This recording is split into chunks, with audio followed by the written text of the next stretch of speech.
Enginyer i doctor en informàtica, catedràtic de la Universitat Politècnica de Catalunya, investigador del Centre de Recerca Barcelona Supercomputing Center i un estupendíssim col·laborador del Via Lliure Estiu. Jordi Torres, molt bon dia. Molt bon dia, Emma. Hem sigut molt bons alumnes, Hem estat atents, no hem fallat ni un sol dia, no hem fet campana. Has d'estar content, Estic molt content. A més, he vist que n'has après moltíssim. T'ho prometo que sí. Em fas preguntes complicades, Això és una prova. És una prova. Ens adonem que després, llegint el diari, trobes coses que fan referència al que estem parlant cada dissabte, o d'un dissabte o d'un altre, i dius, doncs el professor té raó, no ens enganya.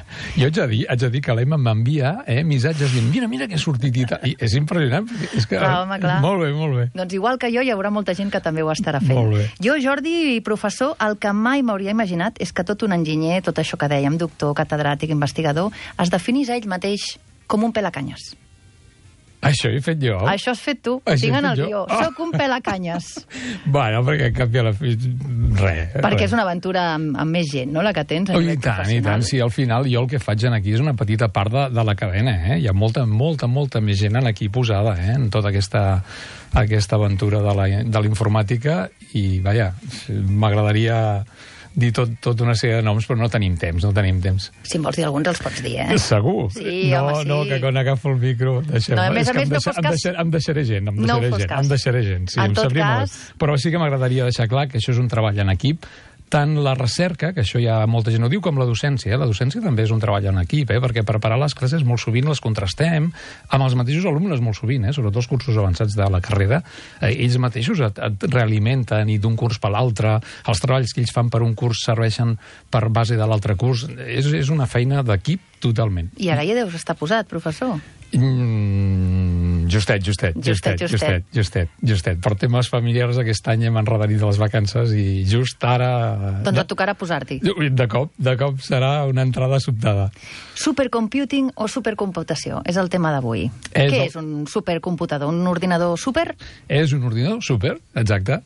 És diguem, el que es troba en primera línia de velocitat de càlcul i d'emmagatzemament i tal. És com, el símil fàcil és el Fórmula 1 de la informàtica. I hi ha alguna dada que ens pugui donar una magnitud de tot això que ens explicaràs avui? Mira, he triat una que diu el Mateo Valero, el professor que és el director del nostre centre. Aquest és un mestre de mestres, aquest sí que és un crac. Una persona utilitzant una calculadora trigaria 25 milions d'anys per fer les operacions que el supercomputador Mare Nostrum fa en un segon. Sí? No cal repetir, Estem perdent el temps, Necessitem supercomputadors. La mesura és dràstica, Home, Déu-n'hi-do. I per què serveix la supercomputació? La supercomputació serveix per moltes coses. De fet, avui en dia qualsevol producte està dissenyat prèviament, imaginat, estudiat, avaluat amb ordinadors. El quadre de la meva bici és un quadre que ha de pesar poc per anar amunt, no?, i ha de pesar suficient per ser fort per anar avall. Llavors, aquest punt d'equilibri com el calcula? Sobretot amb els materials nous d'avui en dia, fibra carbono, alumini, etc. Aquest punt òptim es fa per simulació, que es diu, i es troba allà on el quadre ha de ser més rígid, més fort, menys fort. Doncs això ja es pot fer amb ordinadors. Però hi ha problemes de la ciència i de les empreses que amb un ordinador normal ja no es pot fer. I és quan necessitem un superordinador com el que deies tu. I el que fan és coses que trigarien mils d'anys... Impossibles, pràcticament, doncs. Bueno, perquè no ens serviria de res, no? Doncs es pot fer en un temps raonable. És com una finestra que ens permet imaginar, veure coses que si no podríem fer-ho. Abans d'haver-los construït, Abans d'haver-los construït. Pensem que hi ha coses que són molt cares de construir, hi ha coses que són molt perilloses de construir, o hi ha coses que són impossibles de construir. De fet, tot el que és el tema d'astrofísica, jo hi entenc poc, però és un dels mons d'aplicació. S'imaginen escenaris on no es poden construir. Per tant, ens hem d'imaginar que són uns ordinadors molt potents. Molt potents. El Mare Nostrum que tu vas veure són 10.000 processadors. La gent, que se faci una idea, a casa, doncs, cada ordinador té un processador o dos, com a molt. Els cores. Els cores, que es diu ara. Molt bé. L'Emma, veieu, és una alumna avantatjada. Estic guanyant una matrícula d'honor, però a marxes forçades. La tens. Hauries de fer alguna cosa forta per perdre-la ja, aquestes alçades de curs. Ui, espera't, que la secció encara queda. Encara posaré la pota. La idea és com diem que un supercomputador ho és o no ho és? El que es fa és mesurar què és capaç de fer. La mesura que nosaltres fem es diu flops, el nom és el de menys, és com els cavalls en els cotxes, no? És el nombre d'operacions matemàtiques que pots fer per unitat de temps, que en aquest cas és segons. Operacions vol dir suma, restes, multiplicacions, coses d'aquestes. I en aquest cas el Mare Nostrum, en el moment que és capaç de fer un sprint, quan pot arribar a la punta, al màxim, que no sempre hi van, evidentment, doncs és 94 bilions d'operacions per segon. Allò, 12 zeros al darrere. Són xifres que se'ns escapen amb tants zeros, Totalment. I quin és el més potent del món actualment, professor? Mira, hi ha una llista que es diu Top 500, que és l'equivalent a los 40 principales, és mundial, que tothom vol estar dalt de tot, tots els països, això és sobretot els Estats Units sempre intenta, En aquests moments és Estats Units, és un que està al Laboratori Nacional Lawrence Livermore National Labs, que té en aquests moments la capacitat de 16.000 bilions d'operacions matemàtiques per segon. Matemàtiques, o sigui, es dedica... Bueno, és una mesura, és suma, restes, multiplicacions, perquè al final els ordinadors l'únic que saben fer és fer càlculs, no saben fer res més, Passa que amb això fan moltes coses. Val. I el futur? El futur és incert, com sempre hem dit, amb això de la informàtica la cosa... És molt jove. És molt jove, etc. És un adolescent amb les hormones remogudes. Exacte. Veus com podem... I diguem-li, el que tenim és sempre un objectiu, i llavors l'objectiu ara és el 2018, és aconseguir un ordinador que es diu Exascale, que sigui capaç de calcular l'equivalent a 1 i 18 zeros al darrere. Deixem-ho així, és a dir, unes mesures molt grans. El que dèiem, no?, que clar, tot és molt jove i vaja, que des de l'estiu del 2011 em sembla que vosaltres al BCC esteu allò intentant reforçar capacitats de càlcul. Sí, ara mateix, d'aquí pocs dies, hi ha el Mare Nostrum que tu vas veure, el desmuntaran i es posarà una nova màquina. Ara fa un any es va reforçar aquesta màquina amb una altra que era el doble de capacitat de càlcul, però consumia 7 vegades menys d'energia, ja sabeu que això és un tema estratègic, ja en vam parlar l'altre dia, la setmana passada, sí. I ocupa aproximadament 13 vegades menys d'espai. Per tant, tots són guanys. Són guanys, però vull dir, això dona una dimensió de com avança la tecnologia. El Sergi Girona, que és el que té les claus d'aquesta aventura, ens podria explicar molt més. Jo sé aquests detalls. Però a grans magnituds són aquestes. I per què es va crear el Barcelona Supercomputing Center, aquest BCC, i què té aquestes màquines? Aquestes màquines, com dèiem, és un instrument que permet als grups de recerca espanyols excel·lir i poder millorar la recerca. Això va ser creat cap allà el 2005. El Francesc Subirà, director associat dels centres, podria explicar més detalls. Hi havia el Ministeri de Madrid, la Generalitat i l'UPC, i en aquest moment realment els resultats són els que són molt bons, és a dir, molts grups de recerca espanyols tenen uns resultats que sense això no haurien pogut fer-los. És com un microscopi gran, per simplificar-ho. Dius que la missió, professor, és investigar, desenvolupar i gestionar tecnologia per facilitar el progrés científic a Espanya. Llavors la gent es deu preguntar, i quines són les àrees de recerca que es fan des d'aquí, que ho tenim a tocar però no ho desconeixem? Exacte. Internament ja tenim àrees de recerca aplicades que usa aquesta màquina. Deixa'm-me-les enumerar perquè són raonablement interessants. Una és les ciències de la vida, que lidera el professor Modesto Orozco, que és, per exemple, estudiar la interacció entre proteïnes per millorar el disseny de medicaments, una cosa importantíssima i ens afecta molt, molt a tots.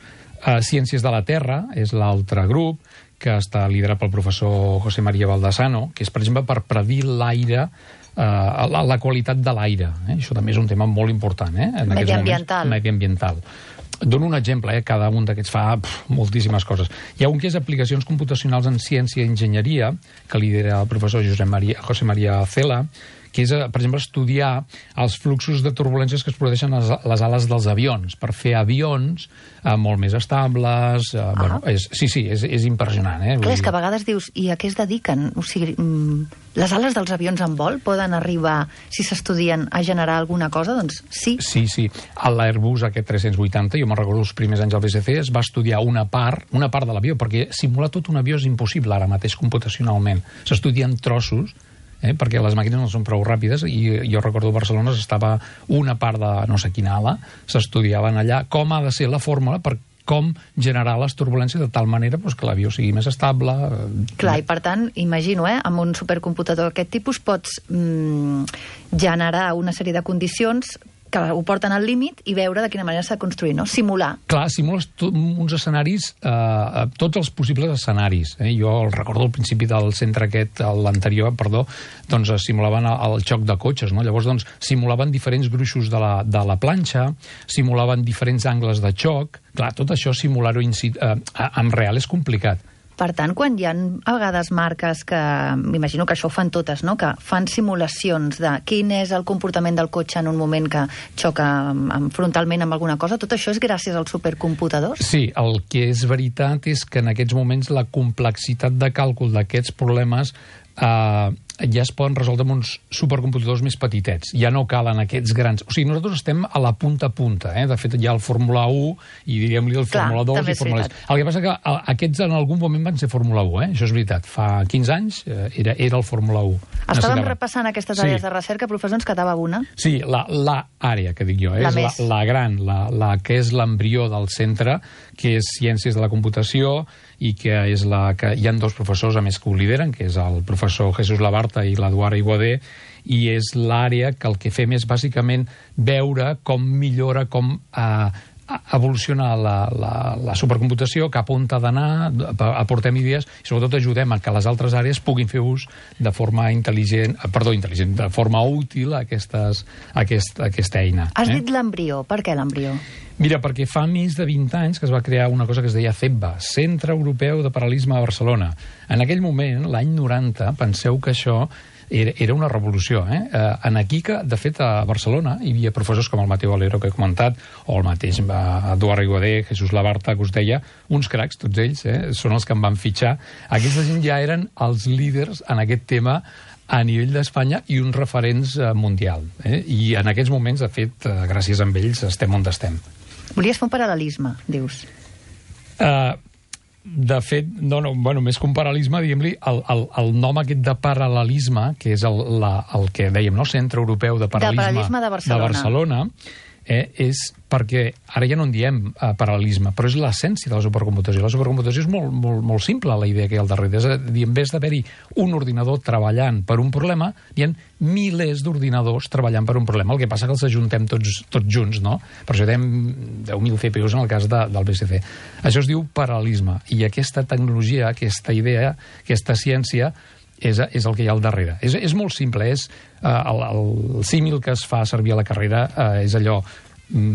és com paletes fent una casa. Tu pots tenir un paleta fent una casa o pots tenir molts paletes fent una casa. Tothom entén que si en tens molts vas més ràpid, no?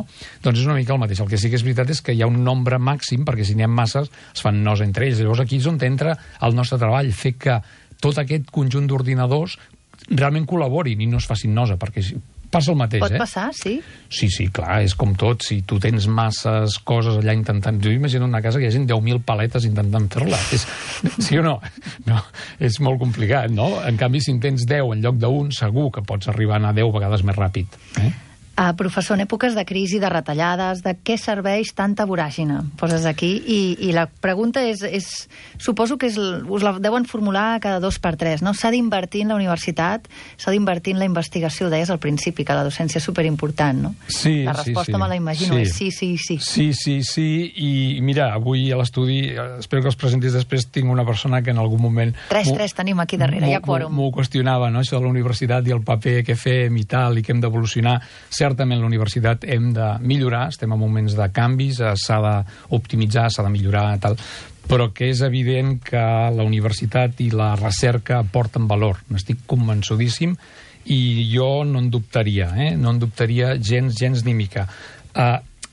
Exemples pràctics, empreses, per exemple, Repsol. Repsol és una empresa que, gràcies al BSC, ara ja ho té a casa seva, ja té les seves màquines, gràcies al BCC pot mirar el subsol marí i fer que el mateix 15 vegades més ràpid. Això li permet treure petroli d'on abans no li permetia treure. Sabeu que això és un recurs escàs. Evidentment.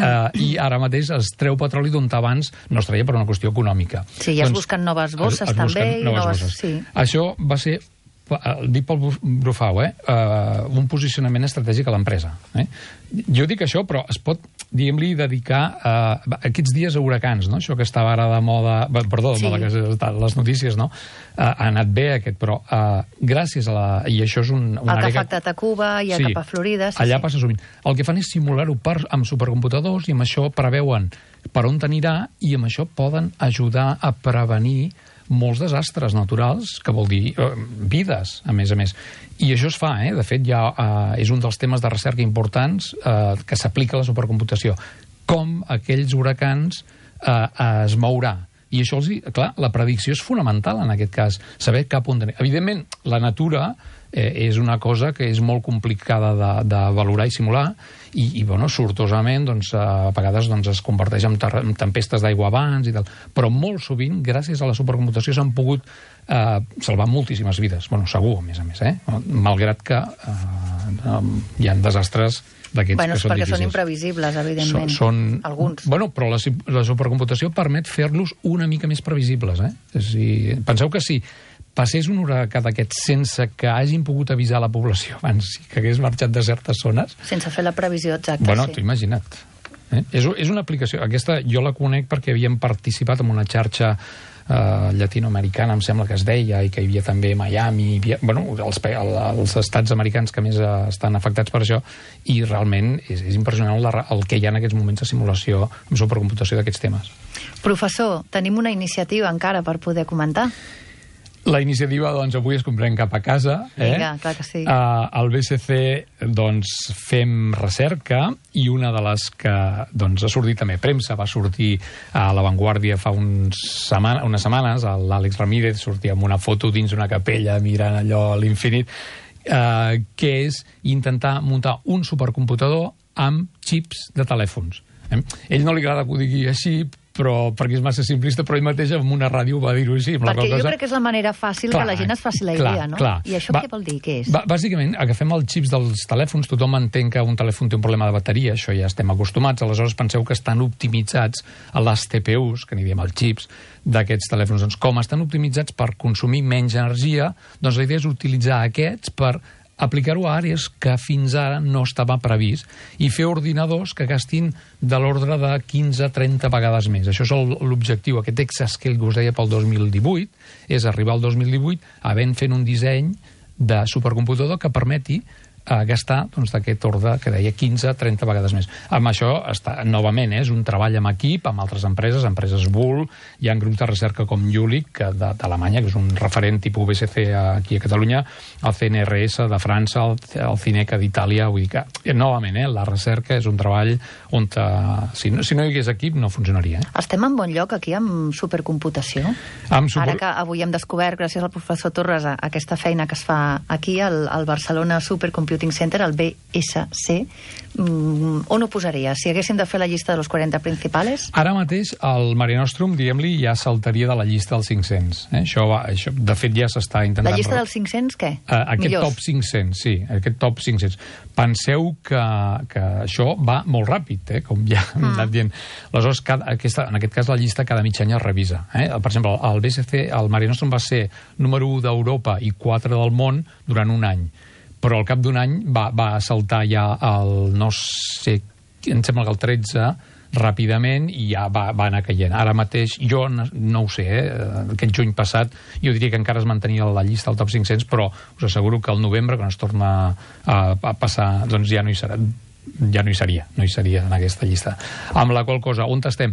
Ja, per mi, novament, no és tan important l'aparell en si mateix, sinó el que es fa amb aquest aparell, perquè al final això no deixa de ser un instrument que permet a grups de biòlegs, en aquest cas, o d'enginyers, millorar els seus mètodes, perquè al final l'important és que tu sàpigues conduir el cotxe, i et van canviant el cotxe, llavors el que està passant és que cada vegada són màquines més complexes, i el que fem amb això, en el fons, és un treball de pedagogia per aconseguir que els grups aprenguin aquestes noves eines, en el fons. Perquè són més sofisticades. Més sofisticades, i els hi permet fer coses més xules, més importants i de molt més valor. Per això la màquina, diguem-li, que sigui més o menys ràpida no és tan important, crec jo, sinó que el que és important és que és paral·lela, 10.000, no sé què. Si posem un xip més ràpid, bueno, aniran més ràpids, que de fet és objectiu. però ells sabran fer-lo anar. Això és molt important, penso jo. Es pot visitar el Barcelona Supercomputing Center? Ho dic perquè, clar, tant parla d'ell al llarg d'aquests dies, l'hem anat citant, avui hem descobert més o menys quina és la funció que fa. No sé si només es reserva a docència i investigadors. No, allò és un showroom.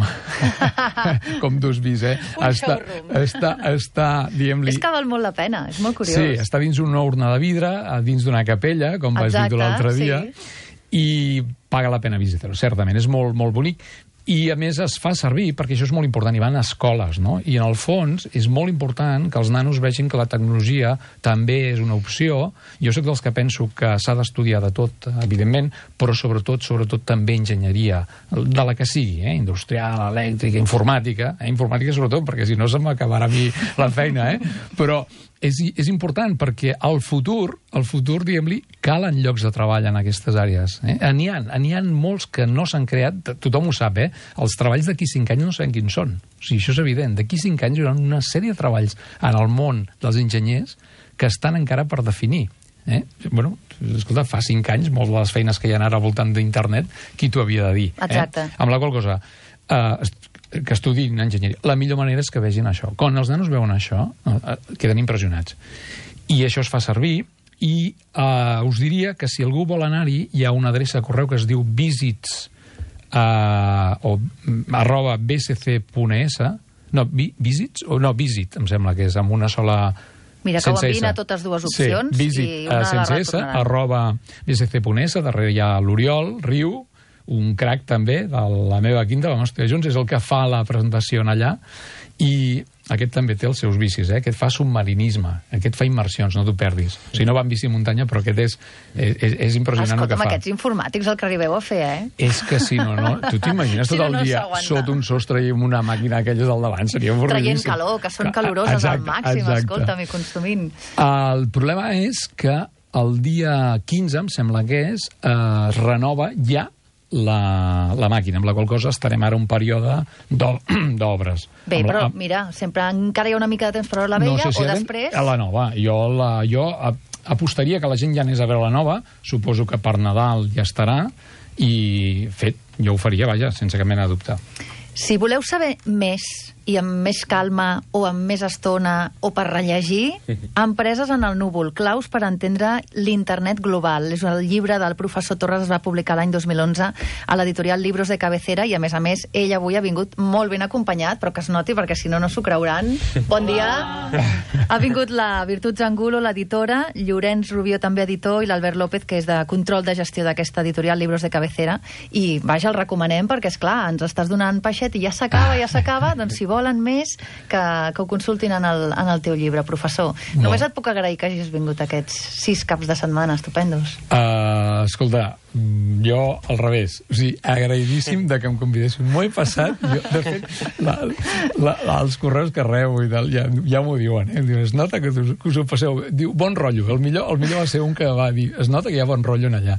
El professor és un dels que quan està a l'ascensor li comença a sonar, clar, els whatsapps, els missatges, els no sé què, llavors quan nosaltres sortim del programa a les 2 ja tenim missatges d'ell dient, mira què m'ha passat, el poder de la ràdio, i està encantat. No, és impressionant. I a més, de fet, i us agraeixo, diguem-li, que hàgiu apostat per afegir això, perquè sóc dels que penso que és important que tots millorem una miqueta el coneixement de la tecnologia, perquè és que està aquí. I els meus amics, per quinta, em sento jove, però ja no ho soc tant, m'ho expliquen, no, escolta, el meu nano no el segueixo, no.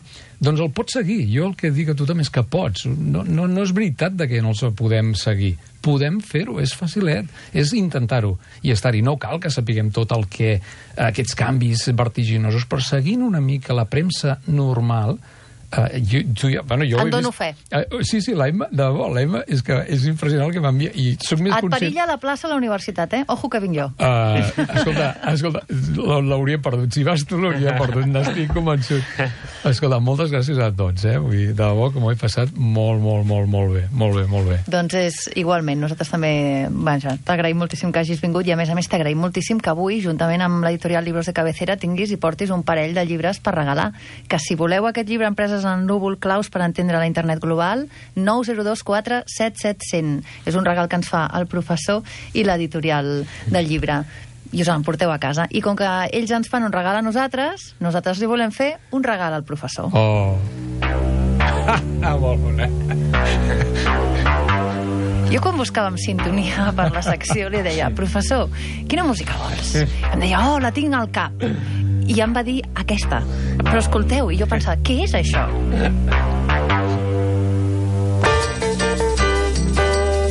Aquí s'anima més. Explica-ho, va, vinga, va, et dono un minutet. No, s'ha d'escoltar, no cal explicar. Però digues qui són. Water Report, la peça Birland, jo crec que és la millor. És la millor.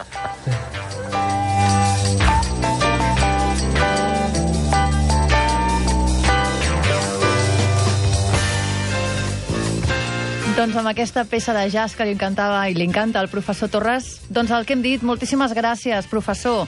Gràcies a vosaltres i als oients. Enginyer i doctor en informàtica, catedràtic de la Universitat Politècnica de Catalunya, investigador del Barcelona Supercomputing Center, un centre, unes instal·lacions que avui ens les ha descobert per què serveixen els supercomputadors. Un petó ben gran. I saps què et dic? Què em dius? Que t'has guanyat un cacaulat. Molt bé, molt bé.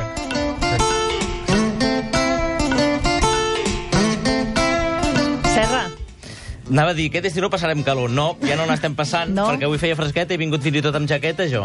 Amb jaqueta d'hivern, gairebé em poso el polar, perquè feia fred, de veritat, perquè aquest matí. venies amb moto, home. Sí, això també és veritat. No, però com tornarà a venir la calor, no en passarem. Per què? Doncs perquè tenim cacaulat ben fred. Aquest estiu gaudiu del sabor autèntic del cacaulat. Atenció, el cacaulat, atenció, gelat! Que és animat. Acabat de sortir de la nevera. Ara trobareu el cacaulat, a més, en format d'1 litre per compartir amb els amics. No.